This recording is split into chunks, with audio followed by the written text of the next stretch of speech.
What's up, guys? So, got some pretty cool stuff going on here.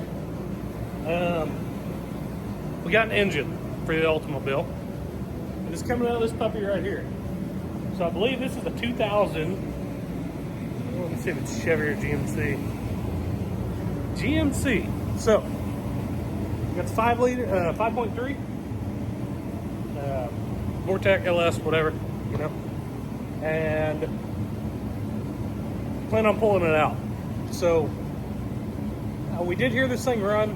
It's a pain in the ass to get started, just for the simple fact that the fuel pump won't turn on and the security light is on. So when we do get it running, it won't stay running. Just take my word for it. We got running for about 2 to 3 seconds. It does have a small tick. I'm hoping that that's just from the lifters being dry. And the reason why I say that is because this truck has sat for about 3 years without running. So check the oil, check the transmission fluid, all that nonsense like that. The truck was actually towed due to a DUI. So the guy that was driving it got DUI, just got towed, and just kind of sat there. So plan is, we need to get everything unbolted. It's probably a little noisy. Got the heater going on here. I'm actually in Timmy's shop. Thankfully, this is in the shop and not outside, so thanks to him for letting me borrow it.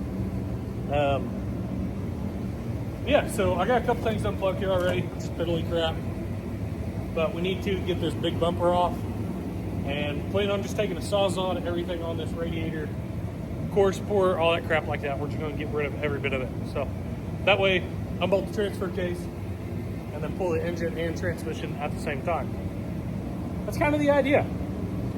Yeah. And hopefully this thing turns out pretty cool. Hoping everything goes okay. So, anyways, I'm going to get to cracking here and getting this thing off. So, here we go.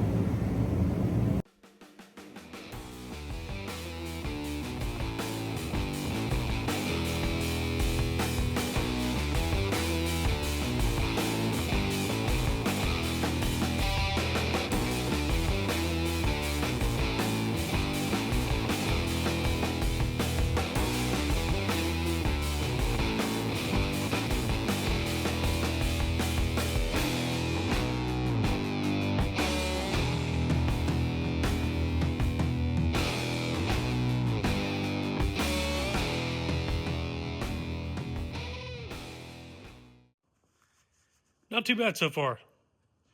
You got the main core support out. I think next what we're going to work on is all the coolant lines over here, get this reservoir off, and try and get that relay box. We're going to try and get that undone there. And just kind of really just disconnect everything as far as harness-wise. Because the last thing that I want to do is I don't want to hurt this harness in any type of way pulling out.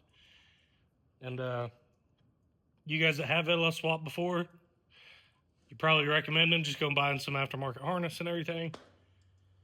I have thought about it, but I got offered there's a guy local here in town, and his name is Nick. He sends off harnesses up to a guy in Arkansas, and he really just goes through it, flashes the computers in it, gets rid of all the VATs, security stuff, and kind of puts a little decent tune in it. So for $350 for everything on the harness that needs to be done and a tune, I think that's great. So that's what we're going to go with.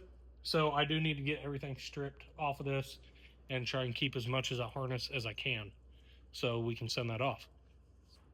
So, yeah.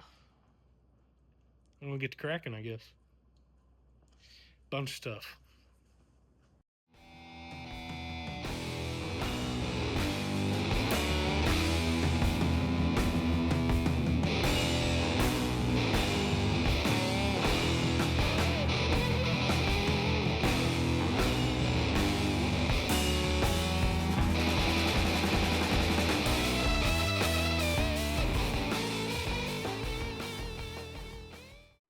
That's crazy to me that you can go from a, let's see, Let's just do a kind of a standard breakdown here real quick on a small block Chevy. You got a starter wire, ignition wire. Let's see. You got your exciter wire for the starter. Alternator. And your ground wires. Yeah. So we'll just say a 6 or 7 wire engine that will run, do whatever anything that you want.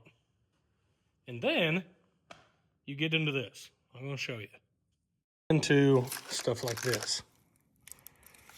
Which, granted, I know there's a lot more sensors on these engines and so many different variables that have to match and just all kinds of crap. I mean, that is insane. Like I said, guys, I'm definitely stepping out of my boundaries just for the fact that I want to try something new. Granted, small block Chevy, super easy to mess with. But a 5.3 or even a 6.0, I mean, a 6.0, I'd rather have a 6.0, but a 5.3 will do.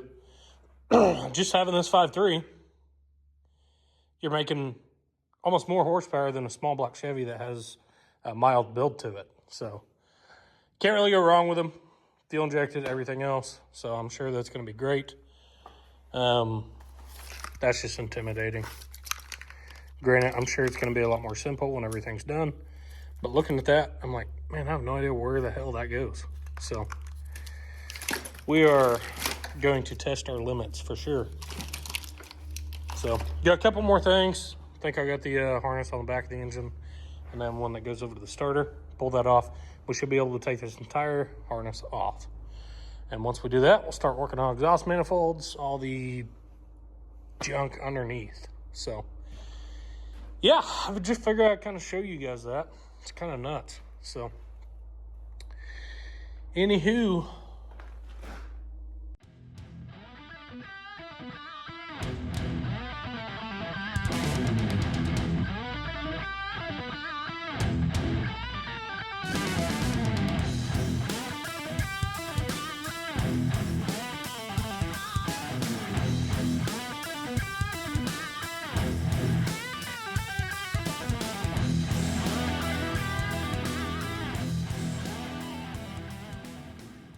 we got Timmy over here working on his dragster parts, Ford 9-inch.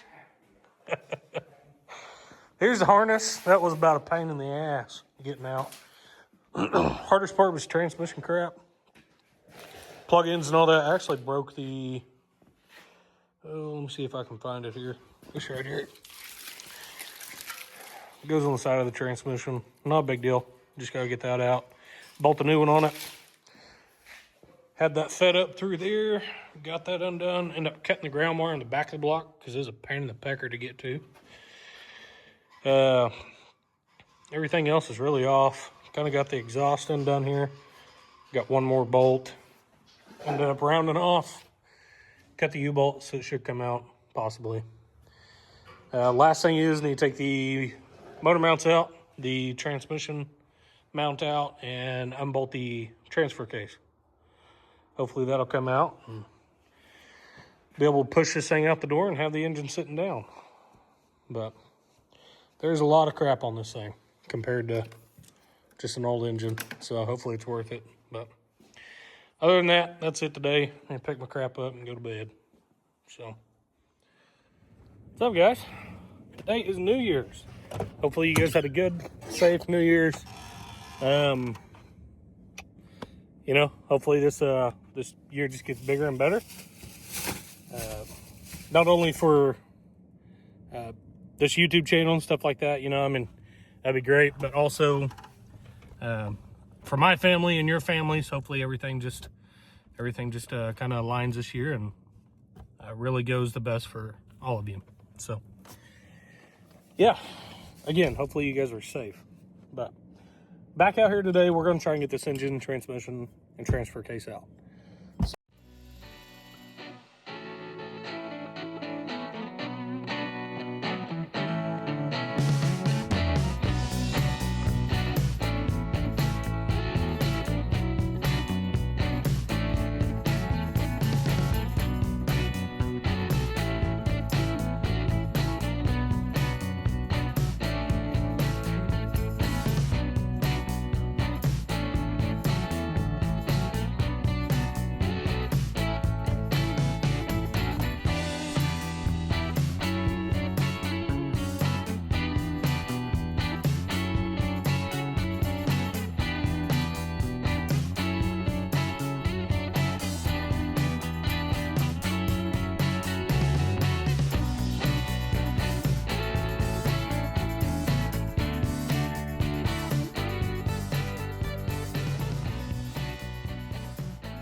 We'll just tell you guys that sucked bad. There's so much crap on these engines, it just kind of hangs on to them. Booger. But she's out.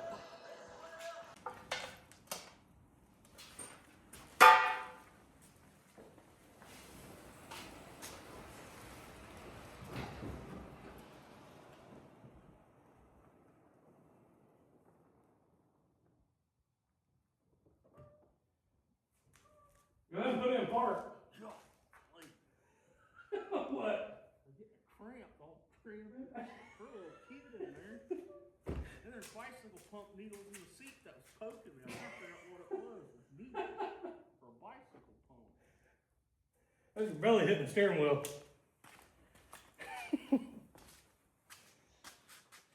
Well, we got this puppy home.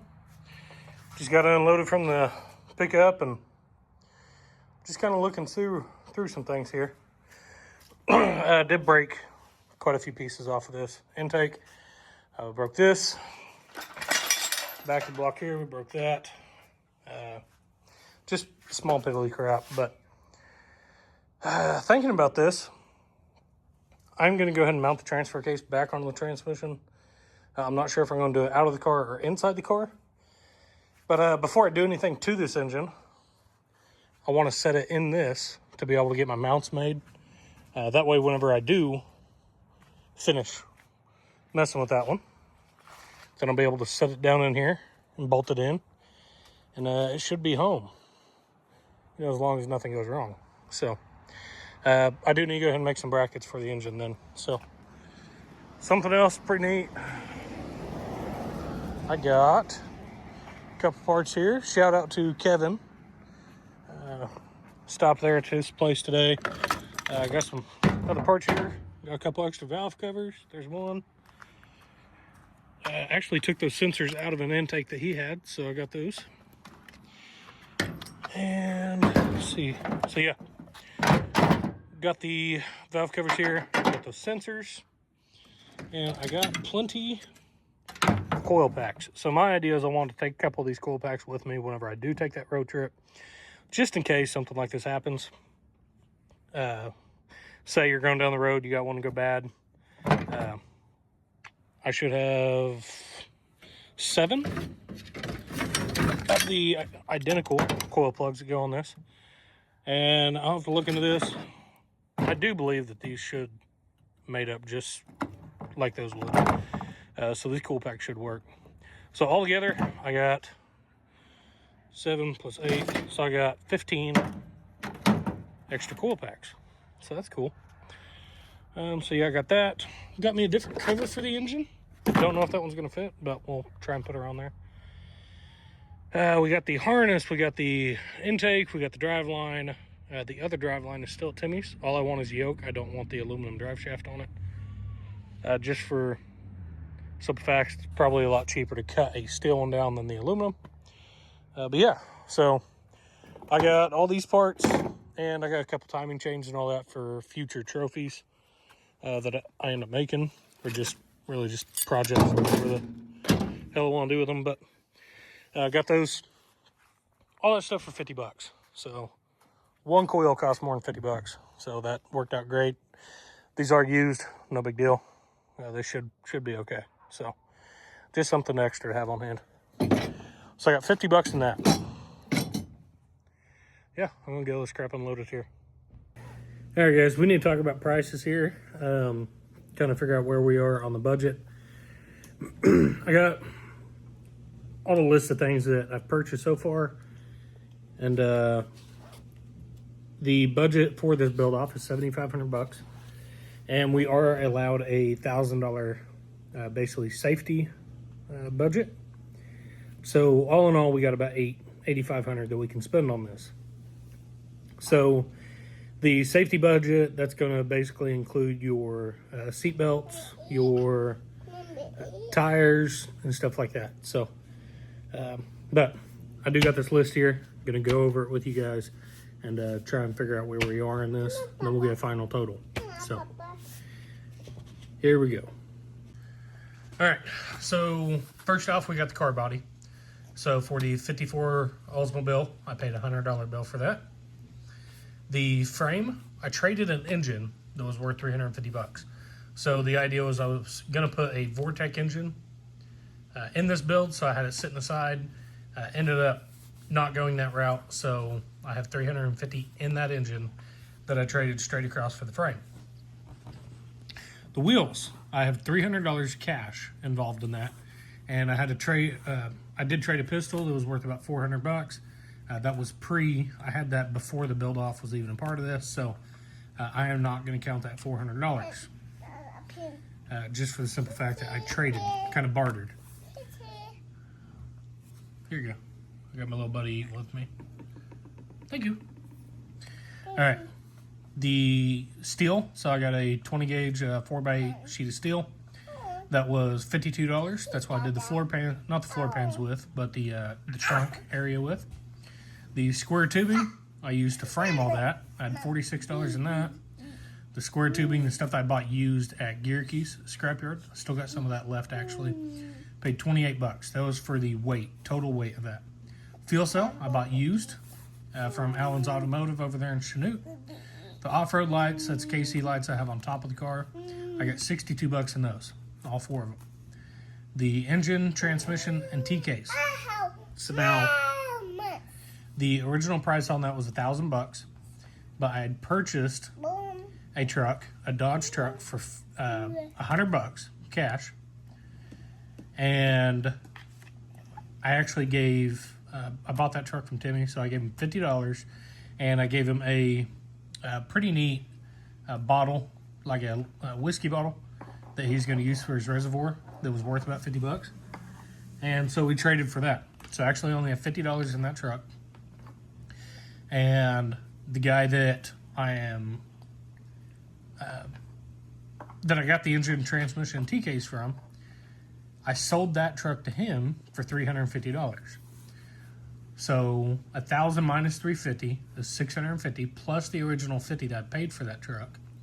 So I have $700 in the engine, transmission, and transfer case and the driveline. Now, whenever I pulled the engine out, I did break the neutral safety switch on the transmission. Got one of those. That's $49. And a lot of these prices, I do get a discount at O'Reilly's because I use basically it's an account that goes through company. I'm able to use it, and it just kind of knocks off some of the price of all this stuff, and just really works out because that switch alone is like 68 bucks, but with that discounted price I got it for 49. The spare coils and valve covers, I got all that for $50 cash. So with all this added up, I believe it was, hang on, let me add that up. So the total price that I have so far in this car is $1,767. Now that is basically making this car from a shell to a roller. So I'm going to stab this engine in sometime this week. Hopefully we get that put in, get the brackets made, and then we're going to take the engine back out. And we're going to go through the engine. We're going to reseal it, front, rear main seal. We're going to do about every gasket on it except the head gaskets. I don't want to pop those off just because this engine was running, and I'm not really that worried about it. So yeah, we're going to be doing all that, go through it. But yeah, so the total price is $1,767. That's everything that I have in it so far. So that's pretty good. I think we are doing pretty good on this budget so far. But the biggest issue right now is, not right now, but later on, is the miscellaneous stuff adds up extremely fast. You know, you do plugs, you do wires, you do an oil change and all that. You're 150, 200 bucks in that, depending on what kind of plugs you go. So yeah, I mean, that crap really adds up. You know, you're talking $50 here, $20 there. Turns out to be $1,000 pretty quick. So we'll start chipping away at that whenever it comes to it. But right now, we're doing pretty good. So anyways, as far as that, we will try and get into some pretty neat stuff next week. And yeah, just take it one day at a time. So other than that, I appreciate you guys watching. Like, comment, let me know what you guys are thinking so far. I want to hear what you guys think. So, yeah. Anyways, I'll see you guys next week. All right. You want to tell them bye? Knuckles. Boom, boom.